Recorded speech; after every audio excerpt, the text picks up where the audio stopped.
Now I would like to invite to the stage a very special guest, Todd Little, from Todd is the chairman at Kanban University. Todd, are you there? I am.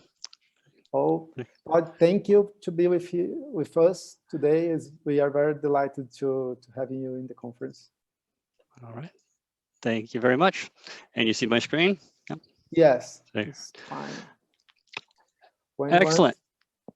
Very good. So thank you for inviting me. Thank you for having us here. This is our opportunity to share with you a little bit about the Kanban maturity model. The topic here is resilience and agility through evolutionary change and the Kanban maturity model. So let's start with perspectives here. Agility. When we're talking about agility, we're really talking about our ability to change direction. How quickly can we adapt to situations? How quickly can we move?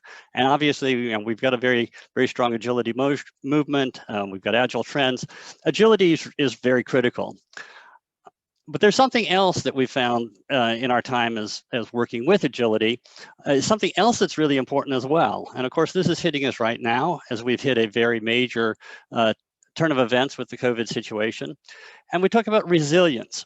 And resilience now is our ability to recover from adversity. So what has happened is to us in the marketplace. How can we recover from that? And agility and resilience go hand in hand. One is the ability to change, one's the ability to recover, one's the ability to hold. And what we have discovered in our working with the Kanban and why we've really come up with the Kanban maturity model is that we find that these two need to go hand in hand, and you can start with agility, but resilience is what holds you together, and resilience is a key element. So let's look at further, what is it when we're talking about Kanban? What is it? Is it just a bunch of stickies on a wall? Is it just a tool in Jira or just Trello? What is it? And this is the challenge we have, is that many people think that Kanban is just stickies on the wall. Something like a simple to-do, in progress, done. And that is what, if you're doing that, you're doing Kanban. And to a certain extent, you are. I mean, this is an element, this is an important element. Visualization is a very important element of Kanban, but there's much, much more to Kanban. When we talk about Kanban and how Kanban University talks about Kanban, we're talking about the Kanban method. And the Kanban method is a tool for evolutionary change in managing knowledge work. It teaches organizations how to understand, visualize, and measure systems of work to continually improve and consistently deliver results. The Kanban method provides a set of proven practices and approaches that scale from individuals and teams to the enterprise. So it is visualization. Visualization is a key element of it, and it's one of the things we start with, but it's much more than that. It's much more about building up, and this is where we get the resilience, and also through the evolutionary change that we bring this about. So when we talk about evolutionary change, what really are we talking about? Many organizations really like to have a perspective. We seem to be in love with the concept of transformations. We want to go from where we're at now, our current state, to some future state. And let's go do a transformation. And we've come in love with transformations.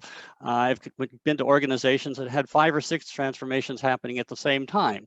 It's just something that for some reason we've fallen in love with.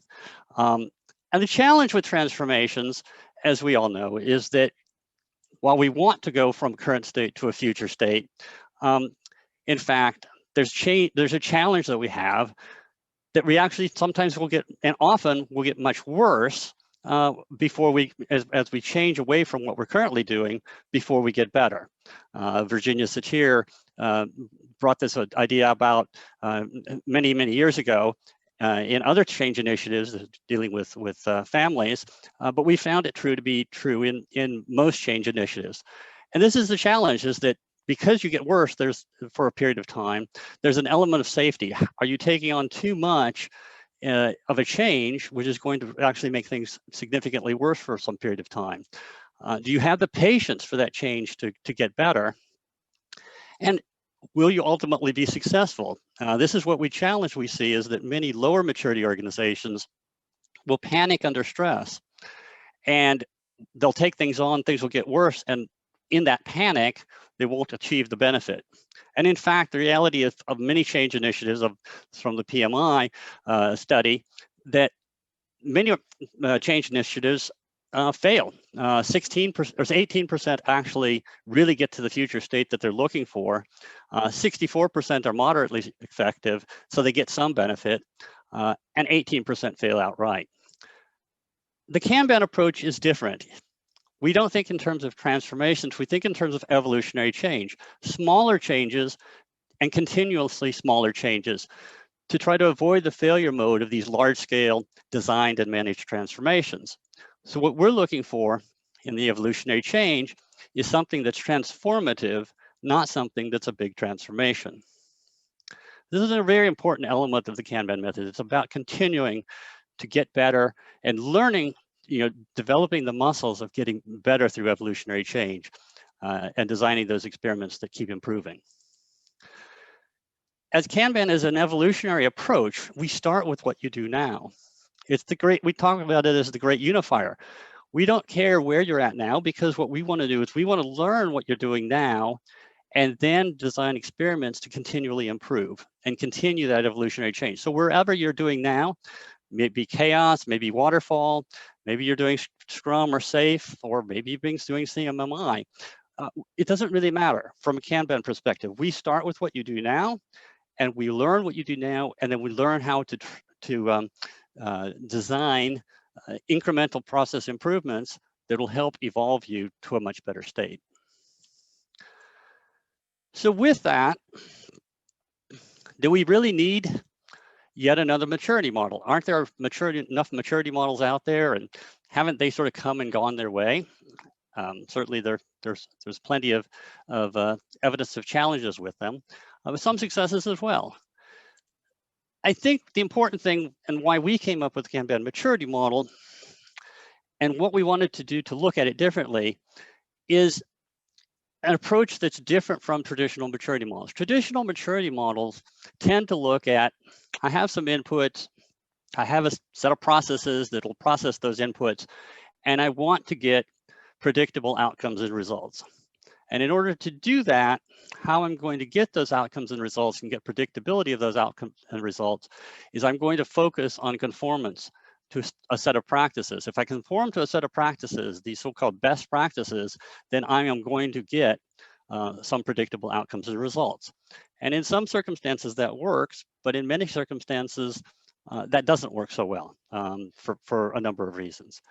With the Kanban maturity model, we take a different perspective, and that is we focus instead primarily on the outcomes and results.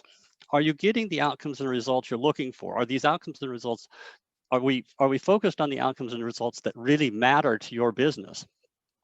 Then based on those, where we may have gaps in the outcomes and results from what you're looking for and what you're looking for in your business, if we look back and say, what are the sets of practices and changes or experiments that we would run in order to try to improve our processes that will help us get much more predictable outcomes and results? That's why we really have come up with the Kanban maturity model.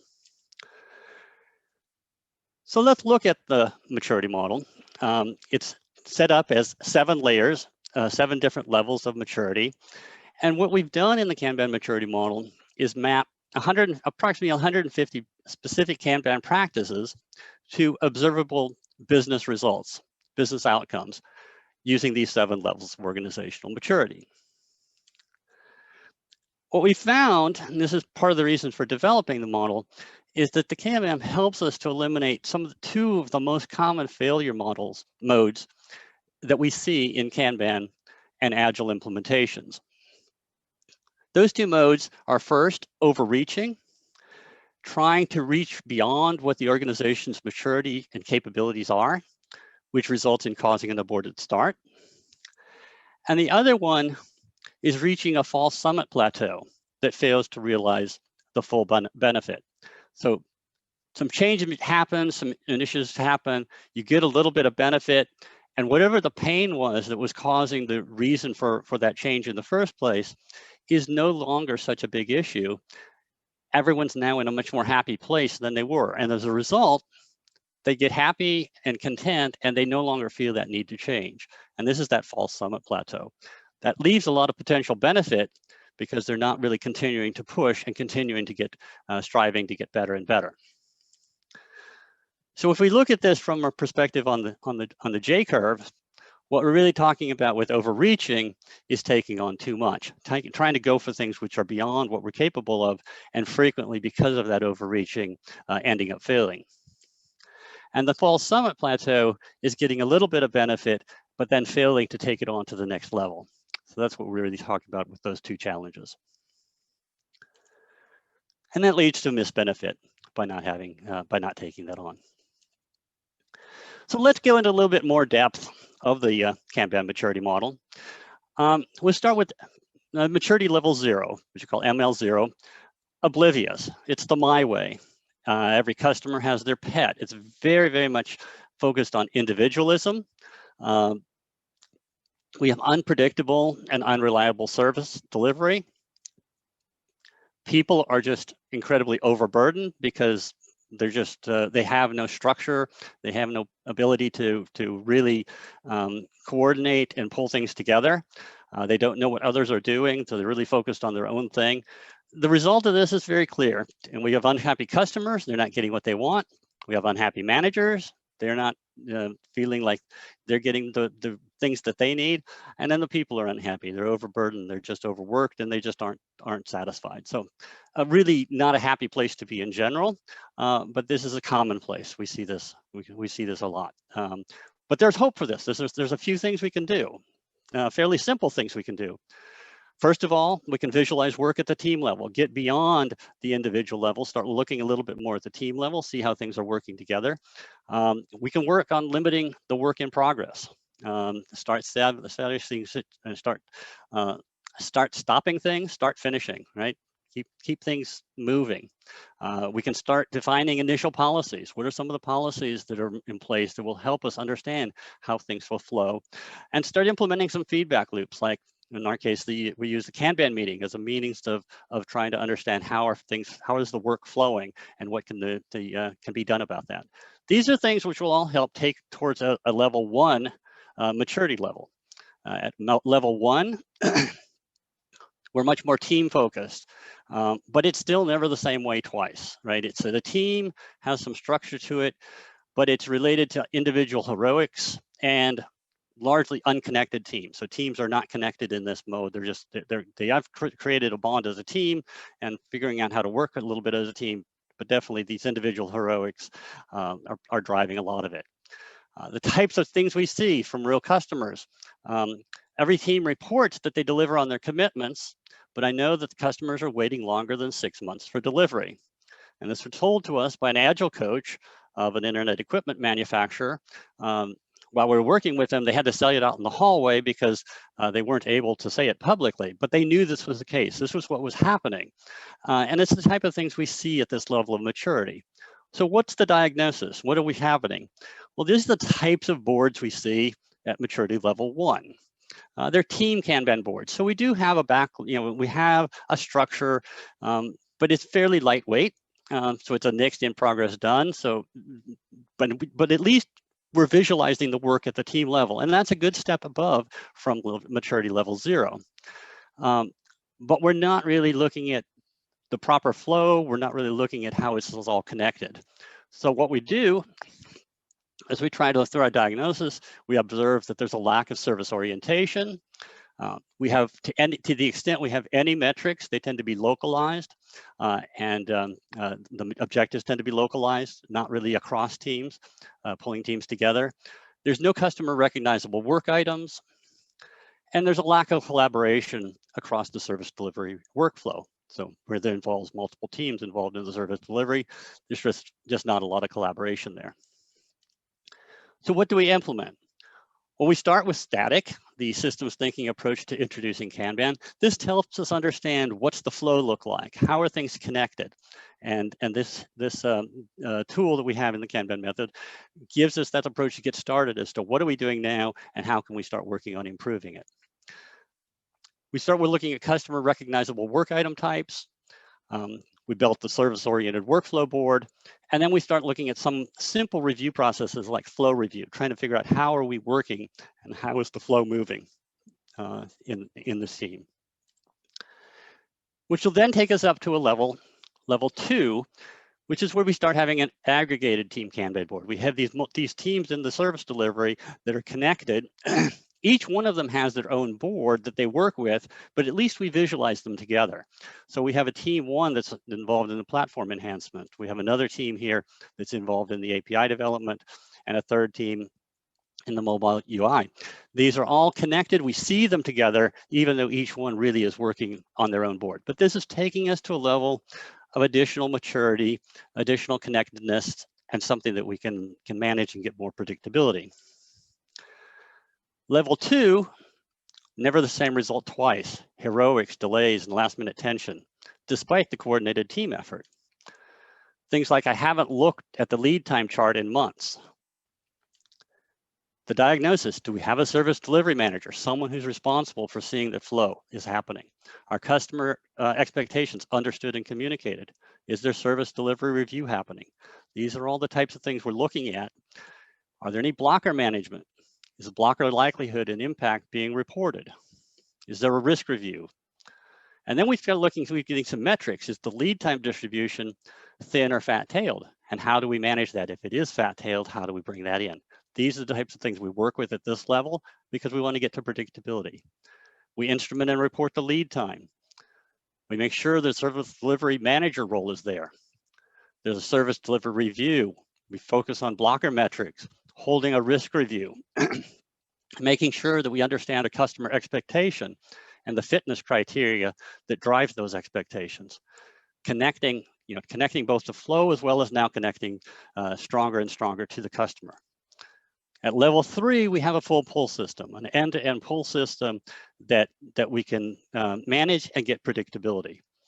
This is really a very strong. This is where we see the core of Kanban is trying to take us to this level where we can get predictability. At that point, once we have predictability and flow is working, we can start working on more things and trying to improve and getting better and better at meeting with building on the ability of the business to run efficiently. So level 3, we have predictable delivery. There are no more heroes anymore. We have our processes under control. But then we have a situation here. We just put out a release on time, met our commitments, but our product management team reacted with a WTF is this. This is from a software development manager in a mobile application. So we be very predictable in delivering, but we're not necessarily meeting the target of our customers. The work items weren't meaningful and understood by customers. It was asynchronous commitment. It was more of a push model. It was a pull from partially committed buffer, no replenishment meeting. So what do we implement? A 2-tiered Kanban board where we're really looking at the upstream. How is the flow coming in from customers? Let's manage that too on a Kanban board. So we have the 2-tiered Kanban board. We start with new coarse-grained work item types. We focus on getting a synchronous commitment where both the the delivery team and the product management team are on board with the same thing. We get full replenishment meeting with customers present, and we get the synchronous commitment. And we get customers to commit to the coarse-grained work items. So it's about working together and working more closely and getting end-to-end from the customer through delivery. That will get us to a level 4 where we're risk hedged, everyone is happy, and really no more surprises. And this is a very great place to be. So this is an excellent place we want to strive for. Moving on to be much more aspirational, we lead to level 5, which is market leader, where you're simply the best. And you don't improve because you have to, you improve because you want to. And this is where we really get to we're really focusing on marginal gains, attention to every detail at this level of level 5. And then finally, we move on to level 6, which is built for survival. And this is where your ability to reinvent as needed, really to change and challenging your identity, looking at what is your new purpose as things evolve and being ahead of the game. This is where we get to reinvention and survivability. So finally, look at just some examples from a couple of places. This is from Vanguard. Vanguard implemented the Kanban maturity model. They had been working 1 year in Scrum, and things were going okay. They got some good results working in Scrum, and it was all good. What we're seeing here is the control chart, the lead time distribution over time. And the challenge was they had getting some decent results with Scrum, but things weren't getting better. They had reached what they'd called Scrum stall. They didn't know how to get better in their environment. And they started implementing Kanban. And within 90 days of Kanban, they were able to get the system lead time to improve by 78% in the 90 days. And they took it down, and the other important thing is they had no big outliers either. So nothing here boxed. There's no real outliers. So things were gotten to a much more predictable state in a fairly short period of time in this implementation. And so you see from this chart, they went with where they would say there was a KMM level 1 to 2, which is around the Scrum implementation or the start of their Kanban implementation, where they started with Scrum because that's what they were doing. And then very quickly, they were able to get a significant improvement, about four times improvement in their overall throughput by putting this effort into the Kanban maturity model. So I think that's a great story from there. These types of situations we see repeated. The Kanban impact here at Accenture Brazil, we see the difference between what happened before they had taken the Kanban system design class and after, and the significant improvement in their throughput by making some very simple changes that really focus them on what can they do to improve, what can they do to make sure that the flow is happening. And the results, we see these results frequently. And that's really the reason why we came up with the Kanban maturity model, is it's that roadmap that helps you to get some of these gains, and to also know what to not do, how you you see someone doing some practice, say, I want to try to do that, but it's really not right for you at the time because you're not at that level of maturity to do that. And really want to say that it's the organization that matures, not the Kanban that matures. The Kanban is there. We know the practices, we know the approach, but the organization may not be ready for it. If it's in that state of chaos, or if it's in a state of oblivious, it may not be. It's not ready to take on some of these things, and that's one of the challenges we discovered. We happened to, when some of the very first implementations of Kanban were made, the maturity of those organizations was quite high and able to do that. Maturity level of the coaches that were doing it as well. But what we found is that not everyone's ready for that. And so we need to give that roadmap. We need to give that ability to move incrementally from what you really do now to where you need to get to, and you take the time necessary to get there. You work through the evolutionary change, continually improve along the way, and you'll get to the end destination of what you really are looking for and what is necessary for the business. So with that, I think I've got the summary of what I mean by resilience and agility through evolutionary change and the Kanban maturity model. And if there's a few questions out there, I'd be happy to take those at this time.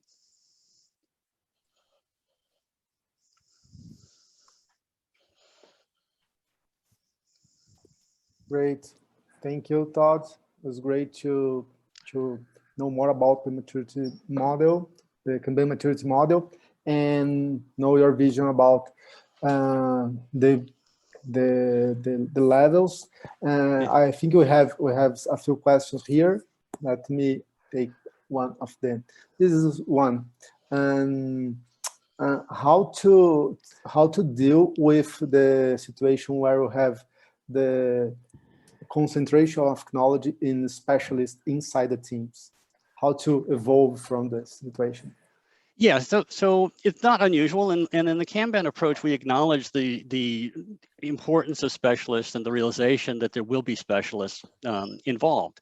And so what we focus on in the Kanban approach the Kanban approach to that is to really look at how is flow working? How do we make sure that we are focused on how the work is moving through those specialists, and focus on what handoffs are necessary in order to make that flow run efficiently. So I think this is a matter of us, of looking at the workflow, looking at how things are happening now, and then figuring out where are the challenges, where are the blockers, what are the bottlenecks, and what can we do to improve that flow. And that's something that we do fairly early on in looking at things, and then we look at getting better and better at that. We don't share the approach that we always need generalists, right? Specialists have a real role. Now, if you have generalists, it adds to your ability to do things, but there are really roles where specialists are important. We want to recognize that, and we want to have the right people doing the right work, and look at what we can do to improve that flow. If they're the bottleneck, what we do is we use the approaches of trying to make sure that they're not bothered with other work, for instance. So there's a number of things that can be done. Yeah, certainly.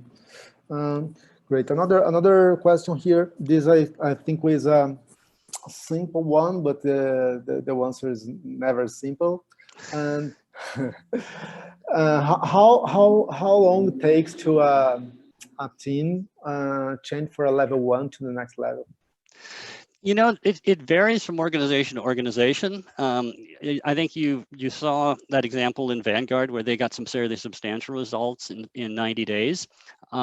And so that can happen if you're ready for it. A lot of it depends really, are you ready for the change? Are you really, and some of the higher levels will take a little bit longer because they're just harder to get to. But I think we have seen organizations where really, like in the case of Accenture at Brazil, was fairly fast turnaround as well, right? It was like, you can just look at, example, I don't think we say necessarily that just taking the class was what got them the results that they got, but I think the class, the intention, and then doing something about it, made it happen, and those results can happen fairly quickly. The nice thing about evolutionary change is if you can get small changes in small times, you can even get medium-sized changes in small time, and if you can continue a string of those, you can get very significant changes in medium amount of time, I think. So. Okay. There's just some information. Someone is asking to provide if you can provide some links or some resource for people who want to know more about what you told.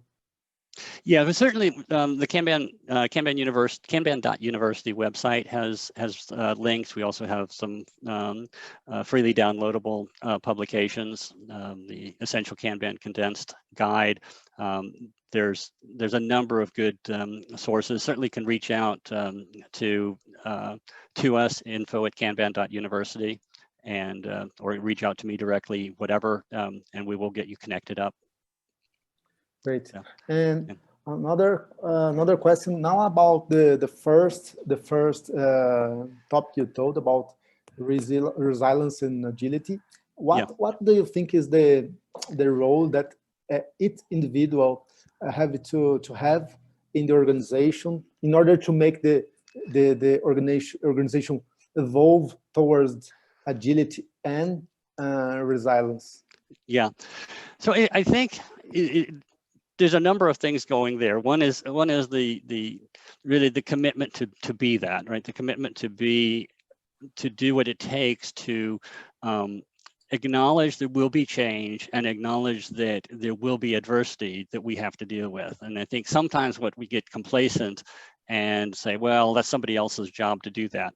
One of the things we talk about in the Kanban method is we're looking for active leadership at all levels. And those active leadership are not necessarily always, they're not top down. We're looking for, because we're making small changes all the time, we're looking for what active leadership anyone can bring forth. So at the Kanban meeting, someone says, you know what, I'd like to see something different. I don't like this, right? Can we do something about it? And that's the types of conversations that we're looking for in order to drive that. So that's the individual responsibility to say, look, we're going to try to get better in every way we can. And the approach we bring with the tool, with the Kanban method, is here's some tools available that will help you do that, and then start looking at what you can do to drive that, and try to get better. Try to strive to be the best at all times. I mean, not everyone will get to level 5 or 6. In fact, very few people will get to level 5 or 6, but you can aspire to that. But you're going to have to get there through some hard work, and it is the hard work that will get you the agility and the resilience. Great. I think we have a lot of questions. I will not make any comment to have the chance to take more questions in the last few minutes we have here. Okay. This one is interesting. What you consider are the main challenges to apply a Kanban maturity model in a large global distributed company? Yeah, so I think always when you have a large organization, you've got the challenges of trying to fit within the organizational structure. Is the initiative coming top down, or is the initiative coming more bottom up and across? We have had success both ways. We've had some organizations that have taken it on fairly, have bought into it and gone to a taken it fairly significantly.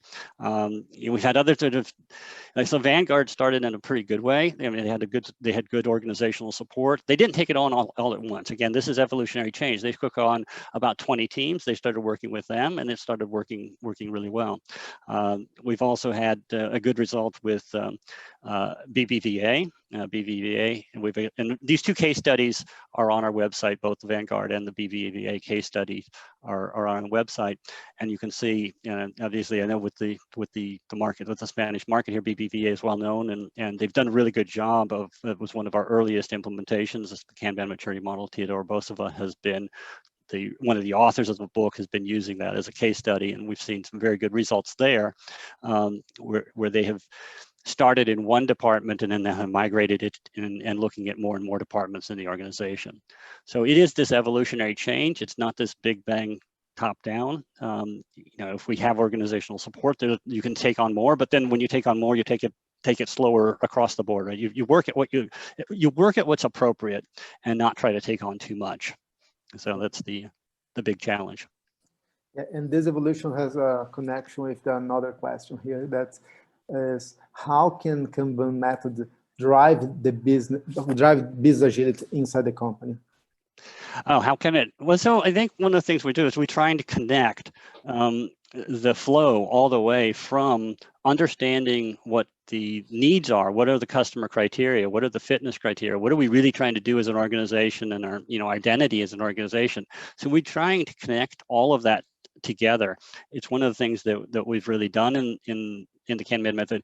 Can Kanban drive the business? I mean, it's really about getting them aligned, getting everything to the point where we understand how are things flowing in, how are we determining what to do, not to do, and how are we continuously evolving that, because we know that there's always going to be wonderful ideas out there, too many things to be done compared to what we have the capacity to do.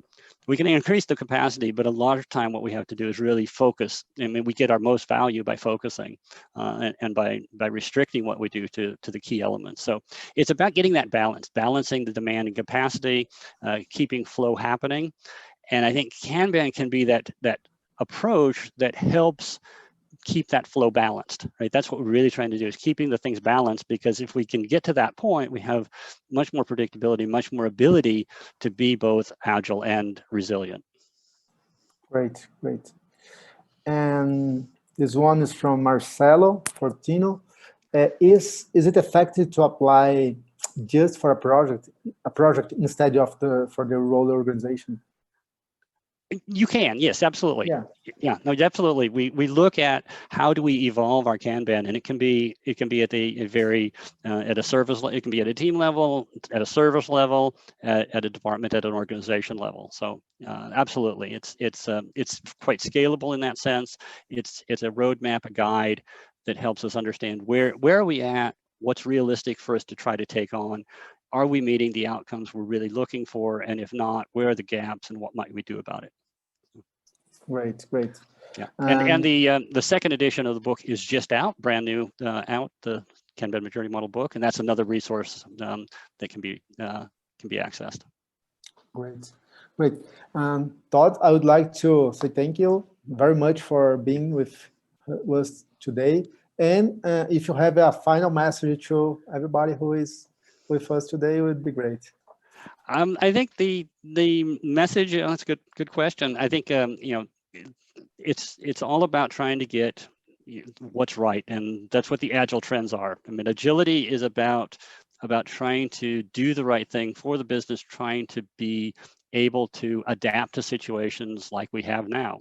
The situation here, we're running this event as a virtual event because of the situation. That's an adaptation. That's a resilience that has come about. And these are the types of things that we need to get good at, right? And across the business. And sometimes it's a fairly natural change. It's that you're moving from, our business has been a training business that had been physical training, is now moved to virtual training. And that was not so hard. That was actually a relatively easy transition for us, partially because but there's some transitions which are easier, some that are much harder, right? And if you're a cruise line today, it's hard to change that cruise line business into something that's fitting for the situation, but you figure it out, right? If you work at what you can do. And I think that's what we're really trying to do, is trying to understand, get in connection with what's happening in the business and look at both resilience and agility, and then figure out what you as an individual can do. What acts of leadership can you take that will improve a small bit tomorrow, right? You don't have to take on everything. Take on small bits of change and work on that. Great, yes. But one thing that I always like to remember is that understanding the change and understand how is the time to change is part of the job, because some people are very